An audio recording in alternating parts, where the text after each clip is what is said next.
Welcome to VVW news.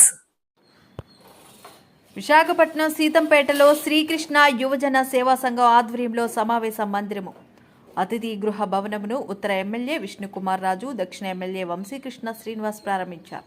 ఈ సందర్భంగా committee సభ్యులు మాట్లాడుతూ కమిటీ సభ్యులందరూ కలిసికట్టుగా గ్రామ అభివృద్ధితో పాటు వార్డు అభివృద్ధిలో కీలక పాత్ర పోషించాలని తెలియజేశారు. ప్రజల అవసరాలకు అనుగుణంగా సంఘం చేస్తున్న కార్యక్రమాల పట్ల హర్షం వ్యక్తం చేశారు. ఈ కార్యక్రమంలో స్థానిక కార్పొరేటర్ సారిపల్లి గోవింద్, కమిటీ అధ్యక్షులు బోరా ఈశ్వరరావు, ప్రధాన కార్యదర్శి గంగరాజు, కమిటీ పెద్దలు వెంకటరమణ, వెంకట యాదవ్, సారిపల్లి సంతోష్ తదితరులు పాల్గొన్నారు. ఇది అభివృద్ధి చేసినందుకు మా గ్రామ ప్రజలు యాదవ్స్ ఓన్లీ డబ్బులతో ఇది నిర్మించబడింది. కాబట్టి ఈ బిల్డింగ్ సుమారుగా 42 లక్షలు దాదాపు ఖర్చు అయింది.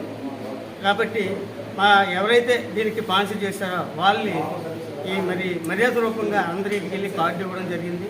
అలాగే చీఫ్ గెస్ట్లుగా విష్ణుకుమార్ రాజు గారు, అలాగే పల్లా శ్రీని గారు, అలాగే వంశీ గారు, 25వ వార్డు సారిపల్లి గోవింద్ గారు కూడా వచ్చేసి ఈ కార్యక్రమాన్ని జయప్రదం చేసి రిబ్బన్ కటింగ్ కూడా చేసి, అలాగే మాకు ఇంత భవనాన్ని నిర్మించిన కారణం మాకు మిశ్రా గారు, ఆర్కే మిశ్రా గారు ఆయన ఆశీర్వాదంతోనే ఇంతవరకు డెవలప్ చేసిన కార్యక్రమాలన్నింటిలో కూడా ఆయన సహాయ సహకారాలు అందించబట్టే ఇది డెవలప్ చేసాం.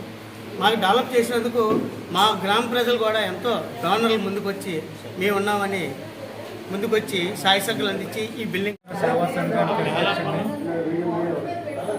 ఈ సీతంపేట గ్రామానికి కూడా నేను అధ్యక్షుడిని. మరి ఈ శ్రీకృష్ణ యువజన సేవా సంఘాన్ని స్థాపించి సుమారుగా 30 ఏళ్ళు చిల్లర జరిగింది.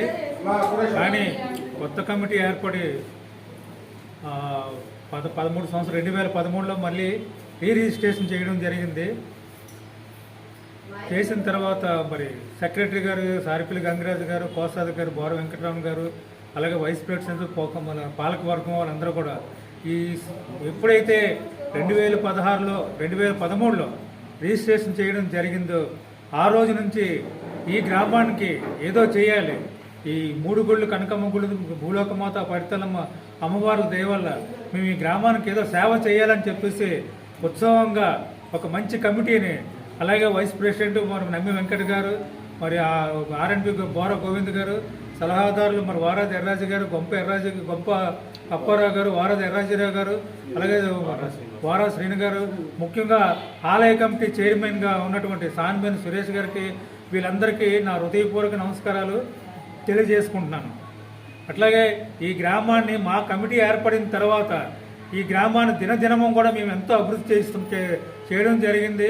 3 ముఖద్వారాలు కట్టాము. అలాగే మన గురుద్వారా దగ్గర ఉన్నటువంటి బరేల గ్రౌండ్ని కూడా మేము ఎంతో ఒక 20-30 లక్షలు ఖర్చు పెట్టి దాన్ని అభివృద్ధి చేయడం కూడా జరిగింది. అలాగే ఈ యొక్క గుడిని, పురాతనమైన గుడిని, దీన్ని ఎంతో అభివృద్ధి చేసి ఇంత గ్రానైట్ గట్రా వేసి అమ్మవార్లకి అన్ని విధాల అందరి దాతల సహకారంతో ఈ యొక్క ఆలయాన్ని కూడా మేము అభివృద్ధి చేయడం జరిగింది. అలాగే ముఖ్యంగా ఈ గ్రామానికి ఒక కళ్యాణ మండపం అనేది ఉంటే బాగుంటుందని చెప్పి ఆలోచన చేసి మేము 2016-17 సంవత్సరాల్లో దీనికి శంకుస్థాపన చేయడం జరిగింది. ఈ ముగ్గురు అమ్మవార్ల దయ వలన ఈ యొక్క